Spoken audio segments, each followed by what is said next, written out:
এখন আমি ক্লাস 11-এর রাষ্ট্রবিজ্ঞান বিষয় পড়াবো।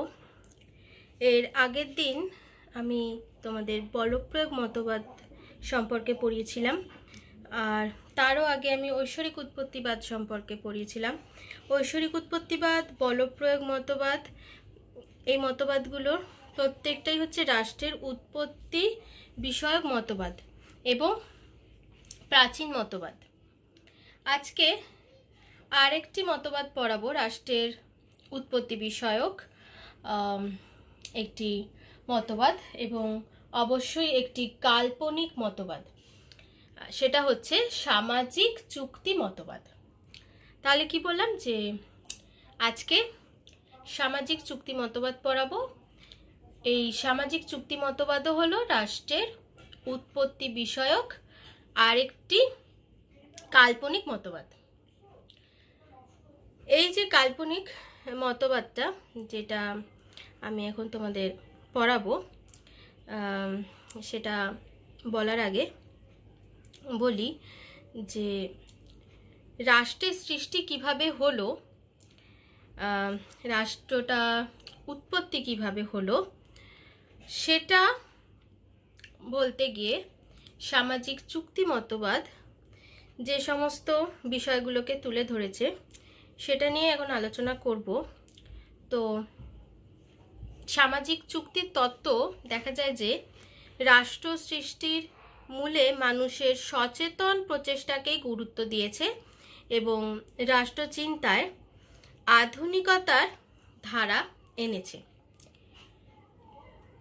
এই সামাজিক চুক্তি মতবাদ, এই মতবাদটার মূল কথা কি আগে আমরা সেটা একটুখানি দেখি। এই মতবাদ অনুসারে যেটা বলা হয়ে থাকে সামাজিক চুক্তি, তোমরা বুঝতেই পারছো নামটা শুনে যে এই মতবাদ অনুসারে, আবারও বলছি, যেটা বলা হচ্ছে যে চুক্তি করে মানুষ রাষ্ট্র সৃষ্টি করেছে। অর্থাৎ সামাজিক চুক্তি মতবাদে যেটা বলা হয় যে রাষ্ট্রের উৎপত্তি কিভাবে হলো, সেটা বলতে গিয়ে এই মতবাদ যে কথাটা বলে থাকে সেটা হচ্ছে যে চুক্তি করে মানুষ তারা রাষ্ট্র সৃষ্টি করেছে। রাষ্ট্র কোনো ঐশ্বরিক বা অমানবিক ব্যবস্থা নয়, আর বলপূর্বকও এই ব্যবস্থাকে মানুষের ওপর কেউ চাপিয়ে দেয়নি। মানুষ তারা স্বতঃপ্রণোদিত হয়েই তারা স্ব ইচ্ছায় রাষ্ট্র ব্যবস্থা গড়ে তুলেছে। তো মানুষ কেন চুক্তি করলো, কেন চুক্তির মাধ্যমে রাষ্ট্র ব্যবস্থা গড়ে তুললো, চুক্তিবাদীরা তার কিন্তু ভিন্ন ভিন্ন ব্যাখ্যা দিয়েছেন। এই যে ব্যাখ্যাগুলো দিয়েছেন, ব্যাখ্যাগুলো দেওয়ার আগে সবার প্রথমে তারা প্রাকৃতিক অবস্থার কথা বলেছে। যে সমস্ত চুক্তিবাদী রাষ্ট্রবিজ্ঞানী আছেন তারা প্রত্যেকেই আগে একটা করে প্রাকৃতিক অবস্থার কথা বলেছে। প্রাকৃতিক অবস্থা কি বলা হচ্ছে যে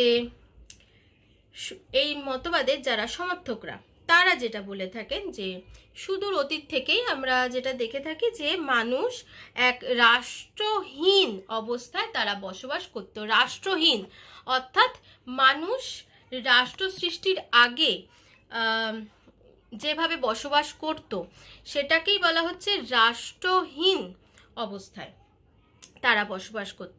এই যে রাষ্ট্রহীন এই অতীত অবস্থা, এই রাষ্ট্রহীন অতীত অবস্থাকেই প্রাকৃতিক অবস্থা বলা হয়। তাহলে আমি কি বললাম যে মানুষ একদম অতীতে যখন রাষ্ট্র ব্যবস্থাটাও গড়ে ওঠেনি তখন যে অবস্থায় তারা বসবাস করত, যে ব্যবস্থাটার মধ্যে তারা বসবাস করত সেটাকেই বলা হচ্ছে, সেই অতীত অবস্থাকেই, রাষ্ট্রহীন সেই অতীত অবস্থাটাকেই বলা হচ্ছে প্রাকৃতিক অবস্থা। তো যে সমস্ত চুক্তিবাদী রাষ্ট্রবিজ্ঞানীরা আছে তাদের মতের মধ্যেও এই প্রাকৃতিক অবস্থা সম্পর্কেও একটা মতভেদ রয়েছে।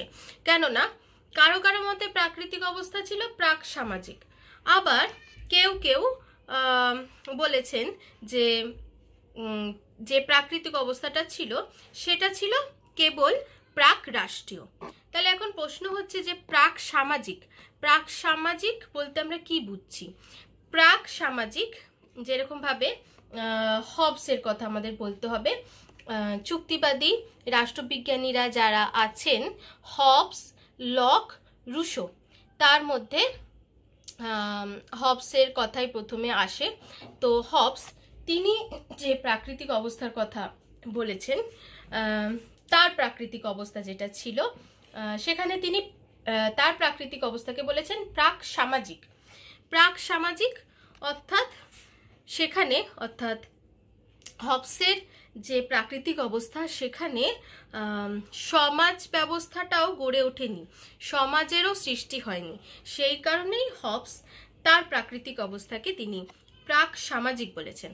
আবার কোনো কোনো চুক্তিবাদী রাষ্ট্রবিজ্ঞানী প্রাকৃতিক অবস্থার বর্ণনা করতে গিয়ে তিনি বলেছেন যে তার প্রাকৃতিক অবস্থা কেবলমাত্রই ছিল প্রাক রাষ্ট্রীয়, অর্থাৎ রাষ্ট্র ছিল না অবশ্যই, কিন্তু একটা সমাজ সেখানে ছিল।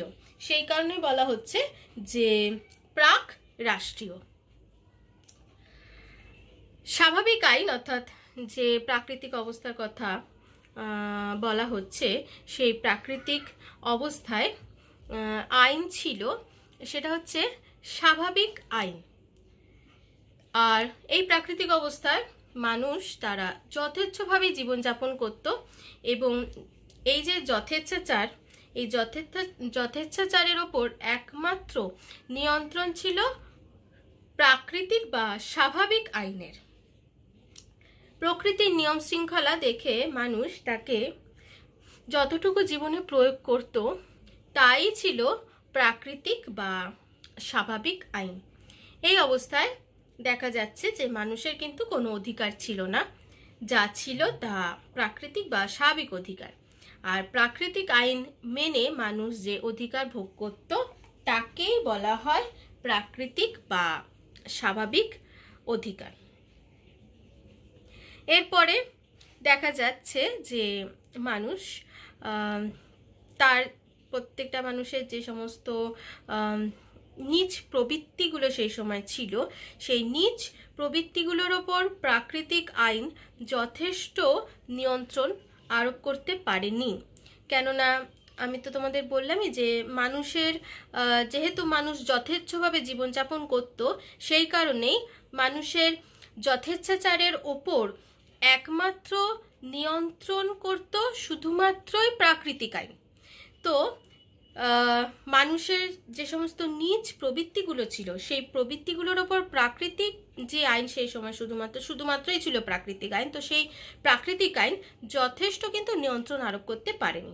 ফলেই একটা সময় দেখা গেছে যে এই যে প্রাকৃতিক অবস্থা, সেই প্রাকৃতিক অবস্থা ক্রমশ জটিল ও অসহনীয় হয়ে উঠতে শুরু করে।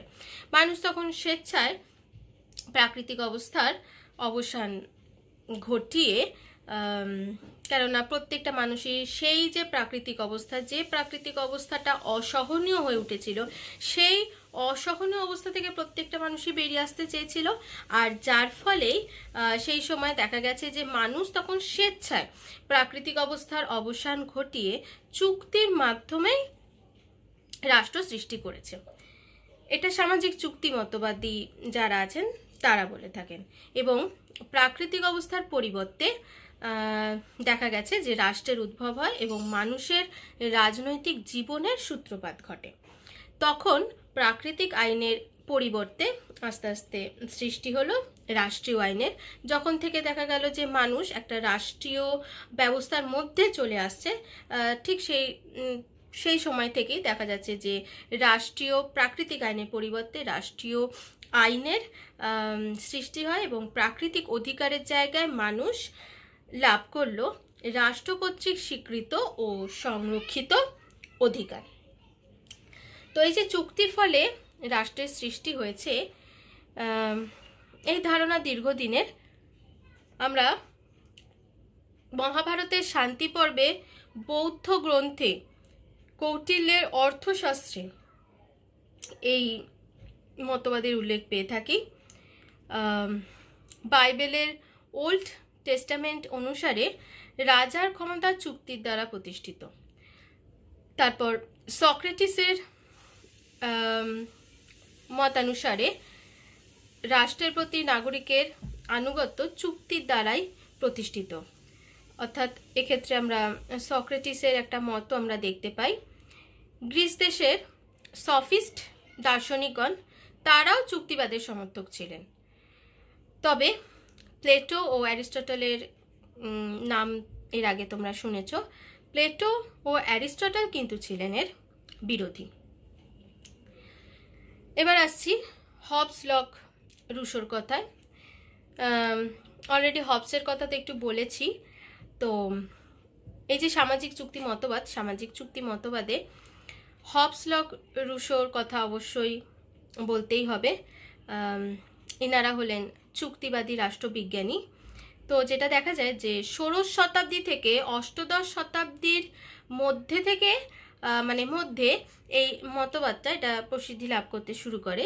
এবং যেটা আমি বললাম যে 3 জনের নাম আমি বললাম, অর্থাৎ সপ্তদশ শতাব্দীর ইংরেজ দার্শনিক টমাস হবস আর জন লক এবং অষ্টাদশ শতাব্দীর ফরাসি চিন্তাবিদ জ্যাক রুশো।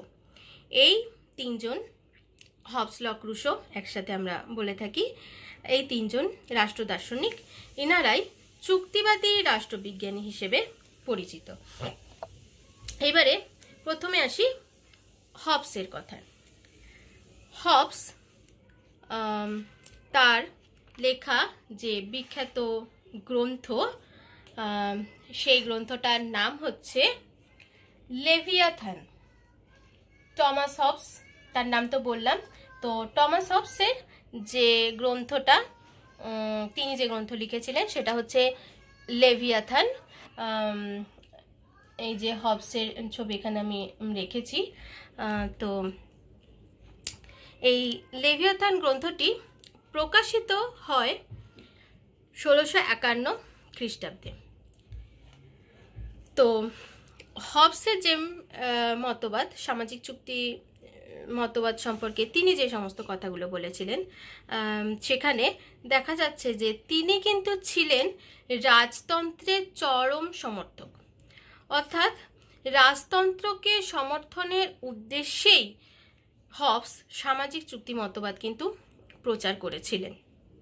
এবং তিনি যে প্রাকৃতিক অবস্থার কথা বলেছেন, সেটাতে একটু বললামই যে হবসের যে প্রাকৃতিক অবস্থা ছিল, সেটাকে তিনি বলেছেন যে তার প্রাকৃতিক অবস্থা ছিল প্রাক সামাজিক। অর্থাৎ সেখানে কিন্তু রাষ্ট্র তো ছিলই না, এমনকি সেখানে কিন্তু কোনো সমাজ ব্যবস্থাও ছিল না। এবং তার মতানুসারে সেই প্রাকৃতিক অবস্থার যারা মানুষরা ছিলেন তারা প্রকৃতিগতভাবে স্বার্থপর, কলহপ্রিয়, লোভী, ধূর্ত, নির্দয় এবং আক্রমণমুখী ছিল। আর এই কারণেই প্রাকৃতিক অবস্থায় যেটা হবস বলছেন যে যে যাকে পারত মারত আর যা পেত লুটে খেত। হবসের মতানুসারে প্রাকৃতিক অবস্থায় প্রত্যেকেই ছিল প্রত্যেকের শত্রু। আর হবস এই অবস্থাকেই বলেছেন যে সকলের সঙ্গে সকলের যুদ্ধ। এরকম প্রাকৃতিক অবস্থায় দেখা যাচ্ছে যে স্বাভাবিক যে আইন ছিল সেই আইনটা হলো জোর যার মুলুক তার। তাহলে আমি কি বললাম যে হবস তিনি কি বলছেন যে তার মতানুসারে প্রাকৃতিক অবস্থায় প্রত্যেকেই ছিল প্রত্যেকের শত্রু। আর এরকম প্রাকৃতিক অবস্থায় যে স্বাভাবিক আইনটা ছিল সেটা হচ্ছে যে জোর যার মুলুক তার। অর্থাৎ জোর যার মুলুক তার এই কথাটার সাথে তো আমরা অবশ্যই পরিচিত। এর মানে হচ্ছে যে নিজের ক্ষমতা বলে যে যতটুকু সুযোগ সুবিধা ভোগ করতে পারবে, যে জোর করে তার নিজের অধিকারটাকে সে কেড়ে নিতে পারবে, যে যতটুকু সুযোগ সুবিধা সে ভোগ করে নিতে পারবে, সেটাই ছিল, সেই ততটুকুই ছিল তার স্বাভাবিক অধিকার। অর্থাৎ স্বাভাবিক অধিকার ছিল শক্তি নির্ভর। আর এই অবস্থায় প্রত্যেকেই ছিল প্রত্যেকের শত্রু, প্রত্যেকেই ছিল প্রতিবেশীর ভয় ভীত। স্বার্থ সাধনের উদ্দেশ্যে প্রতিবেশীকে হত্যা করতেও কেউ দ্বিধা করত না। তাই প্রতিবেশীকে এড়িয়ে চলাই ছিল কাম্য, অর্থাৎ প্রতিবেশীকে সবাই এড়িয়ে চলত। ফলে প্রাকৃতিক অবস্থায় মানুষের জীবন হয়ে উঠেছিল নিঃসঙ্গ, দারিদ্র্যক্লিষ্ট, কদর্য, পাশবিক ও ক্ষণস্থায়ী। এক কথা বলতে গেলে হবসের যে প্রাকৃতিক অবস্থা, সেই প্রাকৃতিক অবস্থা ছিল দুর্বিষহ ও ভয়াবহ। এই অবস্থা থেকে মুক্তি লাভের জন্য অবশ্যই মুক্তি লাভ করতে মানুষ চেয়েছিল এবং মুক্তি লাভের জন্য মানুষ উদ্যোগী হয়ে উঠল। আর অনেক চেষ্টার পর মানুষ চুক্তির মাধ্যমে রাষ্ট্র সৃষ্টি করল। চুক্তি হয়েছিল সকলের সঙ্গে প্রত্যেকের এবং প্রত্যেকের সঙ্গে সকলের। আর পারস্পরিক এই চুক্তির মাধ্যমে আদিম মানুষ নিজেদের সকল ক্ষমতা কোনো বিশেষ ব্যক্তি বা ব্যক্তি সংসদের হাতে সমর্পণ করল। এই সমর্পণ ছিল নিঃশর্ত ও চূড়ান্ত। এইভাবে সমস্ত ক্ষমতা একটা সার্বভৌম ক্ষমতা সম্পন্ন কর্তৃপক্ষের কাছে সমর্পিত হলো।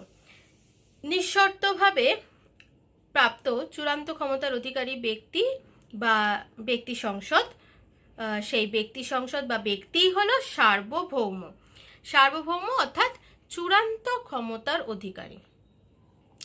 হবসের মতে এই ব্যক্তি বা ব্যক্তি সংসদ হলো সার্বভৌম ক্ষমতা সম্পন্ন মর্তের নশ্বর দেবতা, আর একেই হবস বলেছেন লেভিয়াথান। এবং এর ফলে যেটা দেখা গেল যে দুর্বিষহ প্রাকৃতিক অবস্থার কথা হবস বলছেন, সেই প্রাকৃতিক অবস্থার অবসান হলো এবং সার্বভৌম কর্তৃপক্ষের উদ্ভব হলো আর রাষ্ট্রের সৃষ্টি হলো। এবার আসছি আরেকজন চুক্তিবাদী দার্শনিক, তিনি হচ্ছেন জন লক। তার কথায় আসি। লক তিনি কিন্তু আবার সীমাবদ্ধ ও নিয়মতান্ত্রিক রাজতন্ত্রের সমর্থক ছিলেন। আমি প্রথমেই তোমাদের বলেছিলাম যে হবস তিনি কিন্তু রাজতন্ত্রটাকেই সমর্থন করেছিলেন, অর্থাৎ তিনি চূড়ান্ত রাজতন্ত্রের সমর্থক ছিলেন। কিন্তু লককে আমরা কি দেখছি, তিনি সীমাবদ্ধ ও নিয়মতান্ত্রিক রাজতন্ত্রের সমর্থক ছিলেন। 1688 সালে ইংল্যান্ডে গৌরবময় বিপ্লব সংগঠিত হয়েছিল এবং সেটা আমরা জানি, ইতিহাস থেকে জানতে পারি। তো এই বিপ্লবের মধ্যে রাজা ও পার্লামেন্টের অধিকারের দ্বন্দ্ব প্রকট হয়ে ওঠে। পরিণতিতে পার্লামেন্ট বা গণশক্তির জয় হয়। জন লক ছিলেন এর তাত্ত্বিক প্রবক্তা। লকের রাষ্ট্রচিন্তায় সমকালীন সমাজের চাহিদা ও গতি প্রকৃতি স্থান পেয়েছে। লক রাজার অবাধ ক্ষমতা ও রাজার প্রতি নিঃশর্ত আনুগত্যের ধারণাকে সমর্থন করেননি। প্রথমে বললাম লক তিনি কিন্তু ছিলেন সীমাবদ্ধ রাজতন্ত্রের সমর্থক, সেই কারণে তিনি রাজার অবাধ ক্ষমতাকে সমর্থন করেননি। এবং তিনি তার যে বিখ্যাত গ্রন্থ, সেই বিখ্যাত গ্রন্থটা প্রকাশিত হয় 1689 সালে। 1689 সালে তার যে গ্রন্থ প্রকাশিত হয়, সেই গ্রন্থটা হলো টু ট্রিটিসেস অফ গভর্নমেন্ট। এবং এই গ্রন্থে আমরা চুক্তিবাদ সম্পর্কে লকের যে সমস্ত ধ্যান ধারণা, সেই ধ্যান ধারণার পূর্ণাঙ্গ পরিচয় আমরা পেয়ে থাকি। তো এবার লকের তিনি যে প্রাকৃতিক অবস্থার কথা বলেছেন সেটা একটুখানি দেখি। লকের মতানুসারে তার যে প্রাকৃতিক অবস্থা সেটা ছিল প্রাক রাষ্ট্রীয়। এবং প্রাক রাষ্ট্রীয় মানে কি বলতে, মানে প্রথমেই আমি তো তোমাদের বললামই যে প্রাক রাষ্ট্রীয় মানে হচ্ছে যে সেই সময় রাষ্ট্র ব্যবস্থা ছিল না। তো লকের প্রাকৃতিক অবস্থা ছিল প্রাক রাষ্ট্রীয়, কিন্তু প্রাক সামাজিক নয়। অর্থাৎ লকের যে প্রাকৃতিক অবস্থা, সেই সময় তো অবশ্যই রাষ্ট্র তো ছিল না, কিন্তু প্রাক সামাজিক নয়, অর্থাৎ লকের প্রাকৃতিক অবস্থাতে একটা সহজ সমাজ জীবন ছিল, সেই কারণেই বলা হচ্ছে যে প্রাক সামাজিক নয়। আর এক ধরনের যে সহজ সমাজ জীবন ছিল, সেখানে দেখা যাচ্ছে যে সেখানকার মানুষজন তারা সামাজিক ও সহানুভূতি সম্পন্ন ছিলেন। লকের মতে যে প্রাকৃতিক অবস্থা ছিল, সেই প্রাকৃতিক অবস্থা শান্তি, শুভেচ্ছা ও পারস্পরিক সহযোগিতার একটা রাজ্য ছিল, এবং তার প্রাকৃতিক অবস্থায় আদিম মানুষ তারা মোটামুটি সুখেই তারা বসবাস করতেন, আর প্রাকৃতিক অবস্থায় শান্তি শৃঙ্খলা বিরাজ করত। তাহলে কি বললাম, যে তার প্রাকৃতিক অবস্থায় যারা আদিম মানুষ তারা মোটামুটি সুখেই তারা বসবাস করতেন, এবং তার প্রাকৃতিক অবস্থায় শান্তি শৃঙ্খলা বিরাজ করত। হবস যে প্রাকৃতিক অবস্থার কথা তার মতবাদে বলেছেন, যে তার মতবাদে তিনি যেটা বলতে চেয়েছেন যে তার প্রাকৃতিক অবস্থায় মানুষ যারা ছিলেন তারা অত্যন্ত কলহপ্রিয় ছিল, প্রত্যেকের শত্রু ছিল, সেখানে কোনো শান্তি ছিল না। কিন্তু লক কিন্তু তা বলতে চাননি।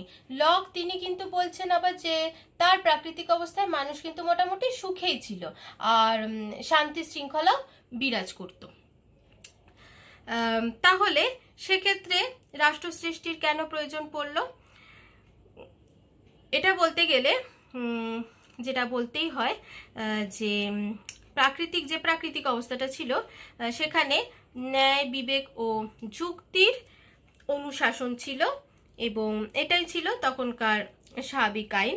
আর এই আইনের মূল উদ্দেশ্যই ছিল সাম্য প্রতিষ্ঠা করা। ফলে তখন সকলেই ছিল স্বাধীন ও সমানাধিকার সম্পন্ন। লক এইভাবেই সাম্যের ওপর স্বাভাবিক অধিকারকে তিনি প্রতিষ্ঠিত করেছেন। এবং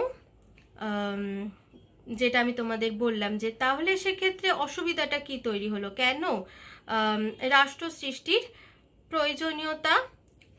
লকের প্রাকৃতিক পরিবেশে, প্রাকৃতিক অবস্থা যে সমস্ত আদিম মানুষরা ছিলেন তারা কেন রাষ্ট্র সৃষ্টির প্রয়োজনীয়তা অনুভব করলেন? কেননা সেক্ষেত্রে আমরা যেটা দেখে থাকি যে স্বাভাবিক আইনের কথা বলা হলো, সেই স্বাভাবিক আইন স্পষ্ট ও নির্দিষ্ট ছিল না। আর যে স্বাভাবিক আইনের কথা বলা হচ্ছে, সেই স্বাভাবিক আইনকে বলবৎ করারও কোনো কর্তৃপক্ষ ছিল না, আর আইনকে ব্যাখ্যা ও রক্ষা করারও কোনো ব্যবস্থা ছিল না। এক্ষেত্রে আইন শাসন ও বিচার বিভাগীয় কর্তৃপক্ষের অভাবের কথাই এখানে ব্যক্ত করা হয়েছে। আর প্রাকৃতিক অবস্থায় আদিম মানুষ তারা স্বাভাবিক স্বাধীনতা নিরবিচ্ছিন্নভাবে ভোগ করার জন্য এবং জীবন ও সম্পত্তির নিরাপত্তা বিধানের উদ্দেশ্যেই চুক্তির মাধ্যমে তারা রাষ্ট্র সৃষ্টি করল। তো লকের মতানুসারে এই যে আদিম মানুষ তারা চুক্তি করল, লকের মতবাদে দেখা যাচ্ছে যে চুক্তি হয়েছিল দুটো। প্রথম চুক্তি হয়েছে আদিম মানুষের নিজেদের মধ্যে, তার ফলে সৃষ্টি হয়েছে রাষ্ট্রের। আর এই চুক্তির উদ্দেশ্য ছিল জীবন, স্বাধীনতা ও সম্পত্তির অধিকারকে বাহ্যিক বিপদ থেকে নিরাপদ করা।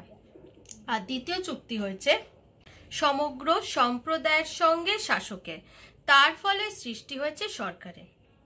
আর এই চুক্তির উদ্দেশ্য ছিল জীবন, স্বাধীনতা ও সম্পত্তির অধিকারকে সরকারের মাধ্যমে সুরক্ষিত করা। প্রথম যে চুক্তিটা সেটা ছিল সামাজিক চুক্তি, আর দ্বিতীয় যে চুক্তিটা হলো সেটা ছিল সরকারি চুক্তি। আর লক তিনি যেটা বলেছেন, জনগণ দ্বিতীয় চুক্তির মাধ্যমে কিছু স্বাভাবিক অধিকার সরকারের হাতে ন্যস্ত করেছে। তার মতে সরকার হলো একরকম জিম্মাদার এবং চুক্তির একটি পক্ষ। জনগণ ও সরকার উভয়ের উপর চুক্তির শর্ত সমভাবেই প্রযোজ্য। সরকার জিম্মাদারের দায়িত্ব পালন করতে না পারলে জনগণ আইনসঙ্গতভাবে সরকারকে অপসারণ করতে পারে। লক এইভাবেই সরকারের যে ক্ষমতা সেই ক্ষমতাটাকে তিনি সীমাবদ্ধ করেছেন এবং জনগণের সম্মতির উপরেই প্রতিষ্ঠিত করেছেন।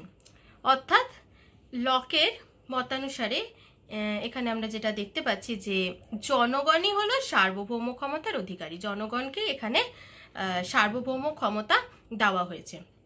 এবং যেটা বলা হলো যে যে সরকার কিন্তু চুক্তির ঊর্ধ্বে নয়, সরকার চুক্তির একটা পক্ষে, এবং সরকার তার দায়িত্ব পালনে যদি ব্যর্থ হয় তাহলে সেক্ষেত্রে জনগণের কিন্তু ক্ষমতা আছে, সেই সার্বভৌম ক্ষমতা প্রয়োগের মাধ্যমে সরকারের কিন্তু পরিবর্তন সাধন করতে জনগণ পারবে।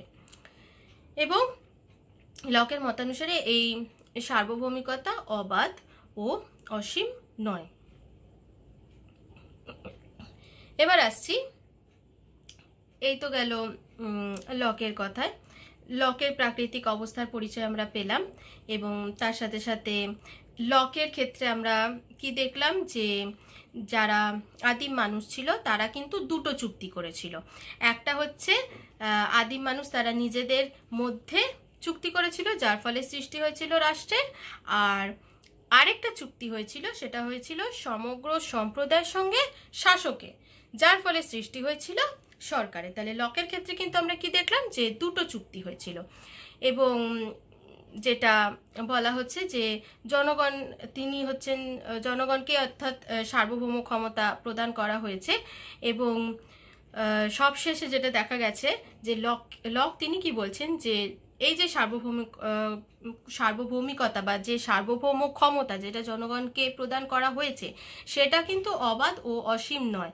অর্থাৎ এক্ষেত্রে লক সরকার ও জনগণের মধ্যে সার্বভৌমিকতাটাকে বিভক্ত করে দিয়েছেন। এই হলো লকের যে মত। এবার আসছি রুশোর কথায়। রুশো তিনিও ছিলেন আরেকজন সামাজিক চুক্তিবাদী দার্শনিক। যেটা তিনি বলেছিলেন, ফরাসি দার্শনিক রুশো, নাম হয়তো তোমরা শুনেছ। ইউরোপের রাজনীতিতে রেনেসাঁর প্রকাশকে প্রভাবিত করেছিলেন ফরাসি দার্শনিক ছিলেন রুশো। তিনি সামাজিক চুক্তি গ্রন্থে কোনো বিশেষ উদ্দেশ্য সাধনের পরিবর্তে অভিজ্ঞতা ও আত্মদর্শনের সংঘাত সঞ্জাত এক অভূতপূর্ব সার্বভৌমত্বের ধারণা দেখা গেছে যে ব্যক্ত হয়েছে। এবং সামাজিক চুক্তি সম্পর্কে রুশোর মতবাদের পরিপূর্ণ পরিচয় পাওয়া যায় তার বিখ্যাত গ্রন্থ। তার বিখ্যাত গ্রন্থের নাম কি? তার বিখ্যাত গ্রন্থ হলো সোশ্যাল কন্ট্রাক্ট। তো এই গ্রন্থেই দেখা গেছে যে সামাজিক চুক্তি সম্পর্কে তার যে মতামত, তার রুশোর মতবাদের একটা পরিপূর্ণ পরিচয় পাওয়া গেছে। এবং এই যে গ্রন্থটা সোশ্যাল কন্ট্রাক্ট, এটা প্রকাশিত হয় 1762 সালে। আর রুশোর যে প্রাকৃতিক অবস্থা, আমরা হবসের ক্ষেত্রেও দেখলাম যে হবস তিনি একটা প্রাকৃতিক অবস্থার কথা বলেছেন। জন লক তিনিও তার মতবাদে প্রাকৃতিক অবস্থার কথা বলেছেন। তো রুশো তিনিও কিন্তু তার মতবাদে প্রাকৃতিক অবস্থার কথা বলেছেন। এবং যেটা দেখা যায়, রুশোর discourse on the origin of inequality এই নিবন্ধে প্রাকৃতিক অবস্থার এক কল্যাণকর রূপের তিনি পরিচয় দিয়েছেন। তো এবার একটু দেখে নিই যে রুশো তিনি যে প্রাকৃতিক অবস্থার কথা বলেছেন, অর্থাৎ তার প্রাকৃতিক অবস্থা কীরকম ছিল। তো সেখানে তিনি যে প্রাকৃতিক অবস্থার বর্ণনা দিয়েছেন, সেখানে তিনি বলেছেন যে আদিম মানুষ তারা ছিল খুবই সহজ সরল, স্বাধীন ও সাহসী। তাদের মধ্যে কোনো কৃত্রিমতা ছিল না, আর কোনো হানাহানি, হিংসা, দ্বন্দ্ব, নিষ্ঠুরতা, জটিলতা এগুলোও কিন্তু ছিল না। তখন যেটা দেখা গিয়েছিল যে একটা সরলতা, সহযোগিতা ও সৌভ্রাতৃত্ব সেই সময় দেখা গিয়েছিল। সংক্ষেপে রুশো যে প্রাকৃতিক অবস্থার তিনি বর্ণনা করেছেন, যে প্রাকৃতিক অবস্থার কথা বলেছেন, সেটা ছিল মর্তের স্বর্গ বা রোম্যান্সের রাজত্ব। অর্থাৎ আমরা তো দেখলাম যে রুশোর প্রাকৃতিক অবস্থাতে যারা আদিম মানুষরা ছিল তারা কিন্তু খুব সুখেই তারা জীবনযাপন করছিল এবং তাদের মধ্যে কোনো হানাহানি ছিল না, তারা খুবই সহজ সরল ছিল, তাদের মধ্যে কোনো নিষ্ঠুরতা ছিল না, কোনো জটিলতা ছিল না, কোনো হিংসা হানাহানি কিছুই ছিল না।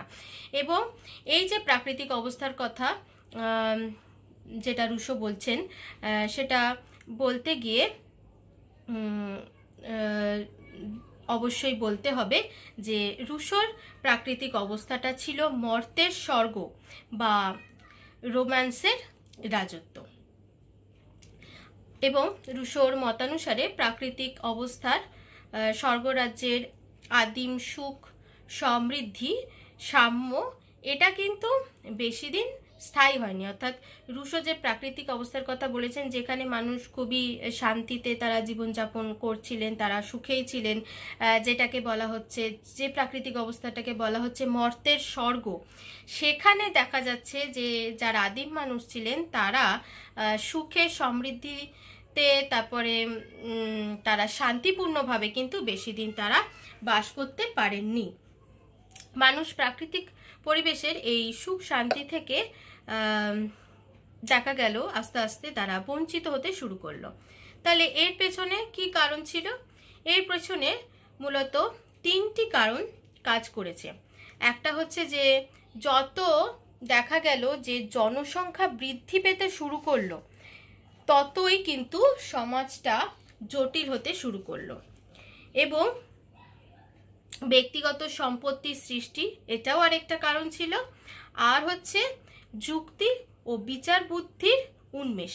এই তিনটে কারণে সৃষ্টি হলো অশান্তি। যে মর্তের স্বর্গ, যে প্রাকৃতিক অবস্থার কথা বলা হচ্ছে, যেখানে শান্তি ছিল, সেখানেই দেখা গেল অশান্তি সৃষ্টি হলো, বৈষম্য সৃষ্টি হলো, জটিলতার সৃষ্টি হলো।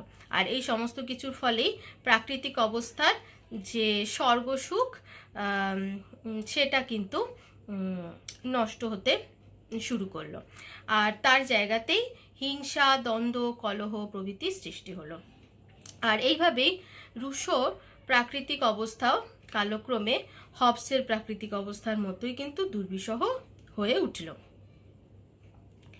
এবং এই অবস্থা থেকে অবশ্যই মানুষ মুক্তি লাভ করতে চাইবে। আর মুক্তি লাভের জন্যই দেখা গেছে যে তারা এই প্রাকৃতিক অবস্থাটাকে পরিত্যাগ করে তারা রাষ্ট্র সৃষ্টির জন্য তারা সচেষ্ট হয়ে উঠল। আর সেই কারণেই রাষ্ট্র সৃষ্টি জরুরি হয়ে পড়ল। রুশোর মতানুসারে রাষ্ট্র সৃষ্টি হয়েছে সামাজিক চুক্তির মাধ্যমে, এবং এই চুক্তি সম্পাদিত হয়েছিল প্রাকৃতিক পরিবেশে যারা আদিম মানুষ, যাদের কথা বলা হচ্ছে, সেই আদিম মানুষের নিজেদের মধ্যে চুক্তিটা হয়েছে প্রত্যেকের সঙ্গে প্রত্যেকে, সকলের সঙ্গে সকলের। এবং জনগণ চুক্তি করে তাদের সকল অধিকার নিঃশর্ত ও চূড়ান্তভাবেই সমর্পণ করেছে। তবে সকল ক্ষমতার এই নিঃশর্ত সমর্পণ কোনো ব্যক্তি বিশেষের কাছে কিন্তু কখনোই করা হয়নি। অর্থাৎ যে আদিম মানুষরা যারা ছিল, এবং দেখা গেল যে তারা চুক্তির মাধ্যমে তাদের সমস্ত অধিকার তারা চূড়ান্তভাবে সমর্পণ করলো কারোর কাছে। এই যে কারোর কাছে, অর্থাৎ কোনো ব্যক্তি বিশেষের কাছে কিন্তু নয়, তারা সমর্পণ করলো যৌথ ব্যক্তিত্বে, তাদেরই যৌথ ব্যক্তিত্বের কাছে। জনগণের এই সামগ্রিক বা যৌথ ব্যক্তিত্বকেই রুশো বলেছেন সাধারণের ইচ্ছা, অর্থাৎ জেনারেল উইল। আর এই সাধারণের ইচ্ছাই হলো চরম, চূড়ান্ত, অবাধ ও সর্বাত্মক ক্ষমতার অধিকারী। এই সাধারণের ইচ্ছাই হলো সার্বভৌম। অর্থাৎ এখানে যেটা আমরা দেখতে পাচ্ছি যে রুশোর যারা প্রাকৃতিক পরিবেশে যে সমস্ত আদিম মানুষরা ছিল তারা প্রথমে খুব সুখেই তারা জীবনযাপন করছিল, কিন্তু পরবর্তীকালে যখন দেখা গেল যে আস্তে আস্তে জনসংখ্যা বৃদ্ধি পেতে শুরু করলো, ব্যক্তিগত সম্পত্তির সৃষ্টি হলো এবং যুক্তি ও বিচার বুদ্ধির উন্মেষ যখন ঘটতে শুরু করলো, তখন থেকেই সেই প্রাকৃতিক অবস্থার হবসের প্রাকৃতিক অবস্থার মতোই দুর্বিষহ হয়ে উঠলো। আর এই অবস্থা থেকে তো অবশ্যই মানুষ তারা মুক্তি পেতে চাইবে এবং মুক্তি পাওয়ার জন্য তারাও একটা চুক্তি করলো। কিন্তু এই যে চুক্তিটা করে তার যাবতীয় ক্ষমতা তারা যে সমর্পণ করলো সেটা কিন্তু কোনো ব্যক্তি বিশেষের কাছে তারা করেনি। তাহলে তারা সমর্পণ করেছেন কাদের কাছে? আবারও বলছি যে যৌথ ব্যক্তিত্বের কাছে। এই যৌথ ব্যক্তিত্বকেই রুশো বলছেন সাধারণের ইচ্ছা বা জেনারেল উইল। এবং এটা অবশ্যই মানুষ তারা চুক্তির মাধ্যমেই সাধারণের ইচ্ছা বা জেনারেল উইলের উপরে ক্ষমতাটা অর্পণ করেছেন। এই যে সাধারণের ইচ্ছা, এই সাধারণের ইচ্ছা বলতে আমরা কি বুঝি? আমি তো বললামই যে তাদের যাবতীয় ক্ষমতা তারা অর্পণ করেছেন সাধারণের ইচ্ছার কাছে। এই যে সাধারণের ইচ্ছা, এটা হচ্ছে যে সকলের ইচ্ছার যোগফল মাত্র নয়, তা সংখ্যাগরিষ্ঠের মতো নয়, একে প্রত্যেকের প্রকৃত ইচ্ছার সমন্বয় হিসেবে ধরতে হবে। প্রকৃত ইচ্ছা বা রিয়েল উইল, প্রত্যেকের প্রকৃত ইচ্ছা সেটা হচ্ছে যে সাধারণের মঙ্গল কামনা করে, অর্থাৎ প্রত্যেকের কল্যাণ কামনা করে, এটাকেই বলা হচ্ছে প্রকৃত ইচ্ছা। তাহলে কি বললাম? প্রকৃত ইচ্ছা বা রিয়েল উইল সেটা হচ্ছে যে যে ইচ্ছা সাধারণের মঙ্গল কামনা করে, অর্থাৎ প্রত্যেকের কল্যাণ কামনা করে, সেটাই হচ্ছে প্রকৃত ইচ্ছা। আর সকলেই হলো এই সাধারণের ইচ্ছার সমান অংশীদার। আর এই যে প্রকৃত ইচ্ছা, এই প্রত্যেকের প্রকৃত ইচ্ছার সমন্বয়ই হলো সাধারণের ইচ্ছা।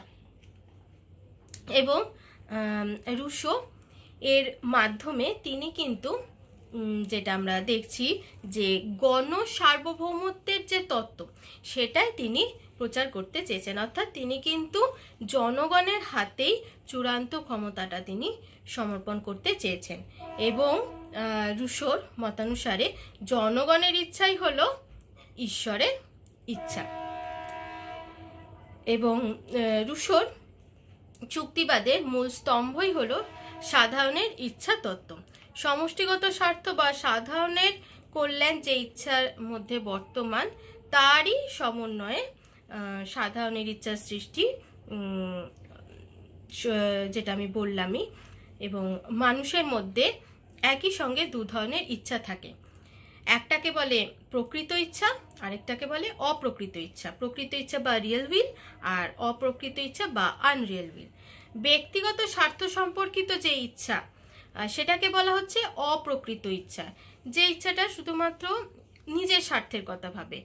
আর যেটাকে আমি বললাম প্রকৃত ইচ্ছা, যেখানে দেখা যাচ্ছে যে সাধারণের স্বার্থ বা কল্যাণ সম্পর্কিত ইচ্ছা, অর্থাৎ জনগণের কল্যাণের দিকটা যেটা দেখা হয় যেখানে, যে ইচ্ছায়, সেটাকেই বলা হচ্ছে প্রকৃত ইচ্ছা। আর এই প্রত্যেকের প্রকৃত ইচ্ছার সমন্বয়ে সৃষ্টি হয় সাধারণের ইচ্ছা, যেটা আমি তোমাদের বললামই।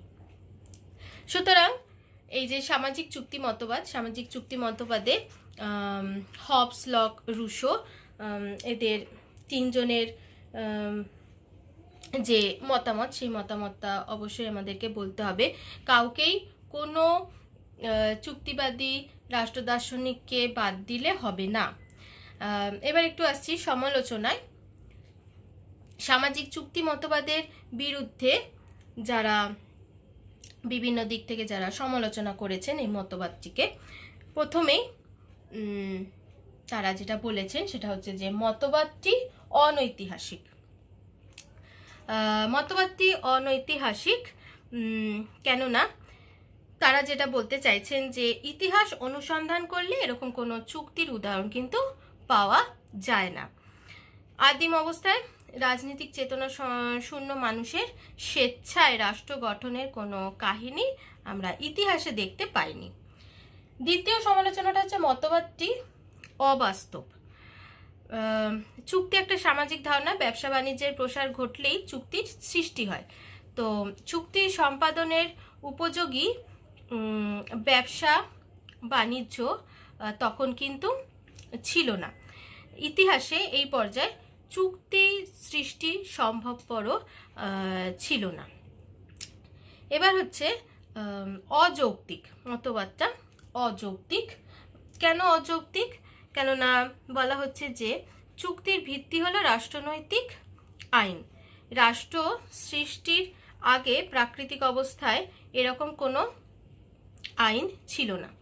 রাষ্ট্র ও রাষ্ট্রনৈতিক আইন ছাড়া কোনো বৈধ চুক্তি সম্পাদিত হতে পারে না। কিন্তু সামাজিক চুক্তি মতবাদে বলা হয়েছিল চুক্তির দ্বারাই রাষ্ট্রের সৃষ্টি হয়েছে। তো রাষ্ট্র সৃষ্টির আগে চুক্তি যে সম্পাদিত হয়েছিল এই বিষয়টাকেই বলা হচ্ছে অযৌক্তিক। পরের সমালোচনা আসছি, মতবাদটি অবিশ্বাস্য। প্রাকৃতিক অবস্থায় আদিম মানুষের রাষ্ট্র সম্বন্ধে কোনো ধারণা ছিল না, সুতরাং তাদের পক্ষে রাষ্ট্রের উপযোগিতা উপলব্ধি করাও সম্ভব ছিল না। এই অবস্থায় তারা চুক্তির দ্বারা হঠাৎ একদিন রাষ্ট্র গঠন করলো, এরকম ভাবনা এটাও অবিশ্বাস্য। এবং সবশেষ সমালোচনা হচ্ছে মতবাদটি অবৈজ্ঞানিক। চুক্তি সম্পাদনের জন্য দুটি পক্ষের উপস্থিতি দরকার, কিন্তু প্রাকৃতিক অবস্থায় আদিম মানুষদের অভিন্ন স্বার্থ বিবেচনা করে তাদের একটি পক্ষ হিসেবে ধরা হয়েছে, অথচ একটি মাত্র পক্ষের উপস্থিতিতে চুক্তি কিন্তু সম্পাদিত হতে পারে না। সেই কারণে বলা হচ্ছে যে মতবাদটি অবৈজ্ঞানিক। আজকের সামাজিক চুক্তি মতবাদের যে আলোচনাটা আমি করলাম, সেখানে আমি যে চুক্তিবাদী রাষ্ট্র দার্শনিকদের নাম বললাম, হবস, লক, রুশো। আবারও বলছি, এই প্রশ্নের উত্তরটা লিখতে গেলে কোনো একজনকে বাদ দিলে হবে না, আমাদের 3 জন রাষ্ট্র দার্শনিকের কথাই আমাদেরকে এখানে বলতে হবে। আজকের পাঠের সমাপ্তি এখানে।